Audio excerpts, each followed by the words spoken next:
నమస్తే welcome to our channel నేను మిషాల్ని సినీ నటుడు విజయ్ తలపతి తమిళనాడులో కరూరులో పర్యటిస్తున్నారు ఆ సభలో 40 మంది మృతి చెందారు అయితే దీని వెనుక పెద్ద కుట్ర కోణం ఉందని కూడా సమాచారం వస్తుంది ఇక ముఖ్యంగా చూసుకుంటే విజయ్ ఇక అరెస్ట్ కాబోతున్నారనే సమాచారం కూడా వస్తుంది అయితే చనిపోయిన కుటుంబాలకు ఎవరు బాధ్యులు అని కూడా సమాచారం వస్తుంది అయితే నిజంగా ఇక విజయ్ అరెస్ట్ అవుతున్నారా ఇలాంటి అన్ని డిస్కస్ చేసే ముందు స్టూడియోలో ఉన్నారు senior journalist doctor Kanakadurga Vadlamani గారు ఉన్నారు వారిని అడిగి విషయాలను తెలుసుకునే ప్రయత్నం చేద్దాం నమస్కారం మేడం నమస్తే అండి మేడం ఇప్పుడు మనం చూస్తున్నాం తమిళనాడులో విజయ్ దళపతిది సభ జరుగుతుంటే ఆ సభలో అంటే మొత్తం తొక్కిసలాట్లు ఎంతో వేల మంది జనం వస్తే ఆ జనంలో తొక్కిసలాట్లో 40 మంది వరకు మృతి చెందారు ఇప్పుడు వాళ్ళ కుటుంబాలకి ఎలా ఏంటి మేడం అసలు పరిస్థితి ఏంది వాళ్ళ కుటుంబాలు పక్కన పెడదాం ముందు అసలు ఇంతమంది చనిపోయారు ఇది చాలా బాధాకరమైన అంశం ముందు వాళ్ళకి సానుభూతి తెలియజేద్దామండి ఆ తర్వాత వాళ్ళ కుటుంబాల పరిస్థితి ఏంటన్నారు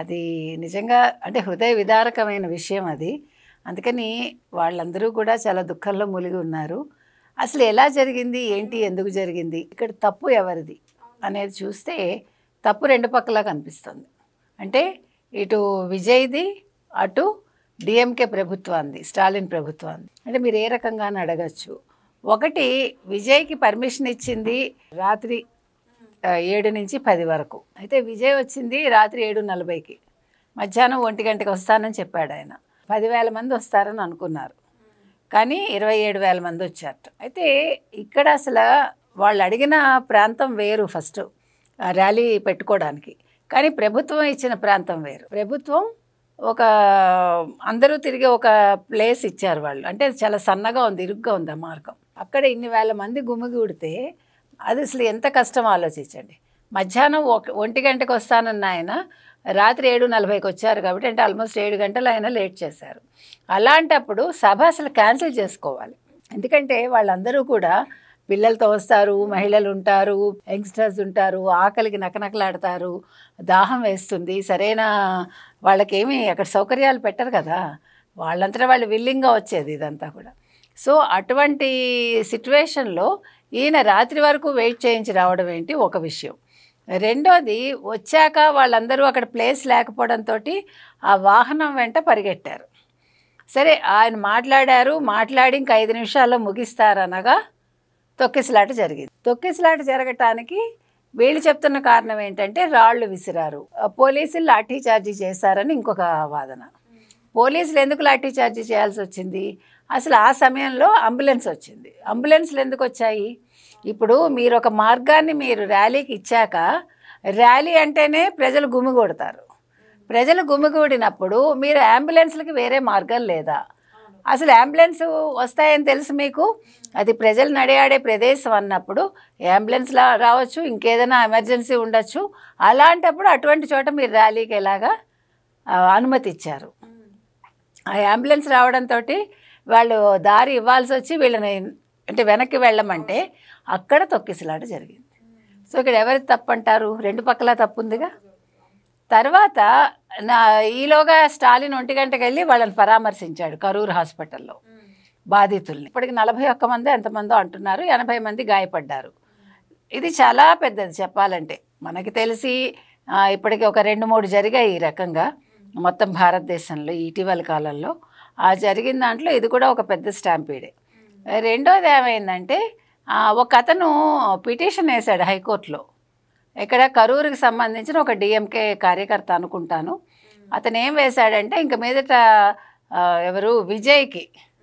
టీవీకే విజయ్కి ర్యాలీలకు అనుమతి ఇవ్వద్దని 24 గంటల్లోపు ఎలా వేసేస్తావు నువ్వు ఒకటి రెండోది ఇంకోటి ఏమైందంటే ఓకే మీరు రిట్ వేయడం తప్పు కాదు కానీ ఏ పార్టీకి అనుమతి ఇవ్వద్దని వేయాలి ఇక్కడ ఓన్లీ టీవీకే ఎందుకు ఇప్పుడు ఇవాళ టీవీకేకి జరిగింది రేపు ఇంకెవరికైనా జరగచ్చు తెలియదు కదా మనకి మన చేతుల్లో లేని విషయాలు ఇవి మరి ఒకళ్ళ మీద ఎలా వేశాడు 24 గంటల్లోపు అంత ఫాస్ట్గా ఎలా వేయగలిగాడు ఇవన్నీ పక్కన పెడితే ఆనందన్ ఒక అతను ఎక్స్లో పోస్ట్ చేశాడు 15 రోజుల క్రితం అతను ఏం పెట్టాడంటే ఒక 15 రోజుల్లో అంటే విజయ్ సభ జరగబోతుంది ర్యాలీ జరగబోతుంది ఆ ర్యాలీలో 50 మంది దాకా చనిపోయే అవకాశం ఉంది స్టాంపీడ్ జరిగి అని ఒక పోస్ట్ పెట్టాడు 15 రోజుల క్రితమే పెట్టాడు అసలు అతను ఎవరు జ్యోతిష్యుడా యాంటిసిపేట్ చేసి చెప్పాడా, అది ఏంటి అనేది అదొకటి తేలాలి.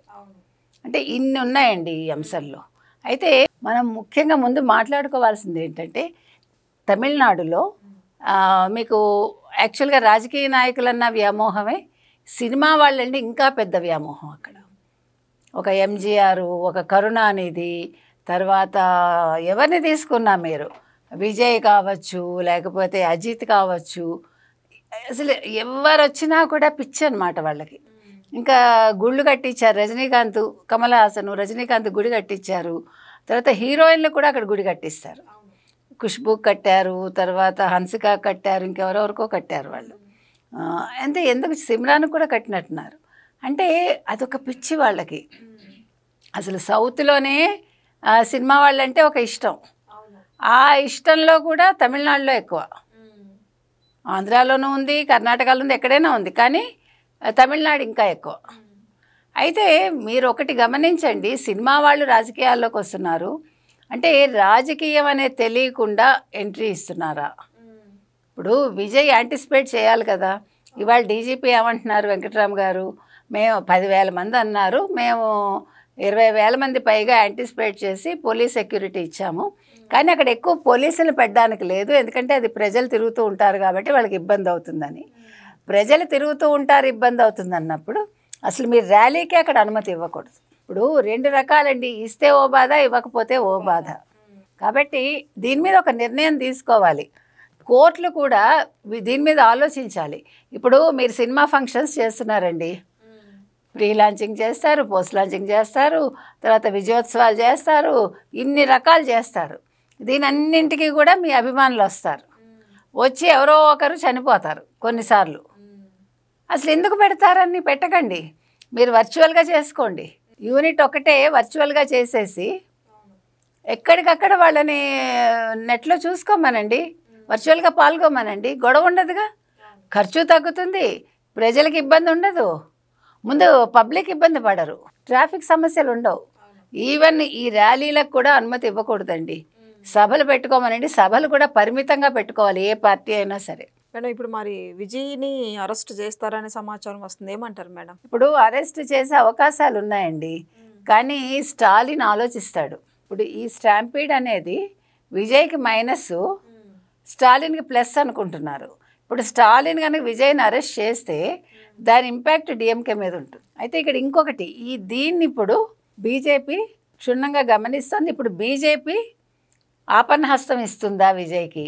ఇప్పుడు విజయ్ నిన్నటి వరకు కూడా రాజకీయ శత్రువు నాకు డిఎంకే, సిద్ధాంతాల పరంగా నాకు శత్రువు బీజేపీ అన్నారు. కానీ ఇవాళ ఈ ప్రజెంట్ సిట్యువేషన్లో విజయ్కి ఒకళ్ళు అండగా కావాలి.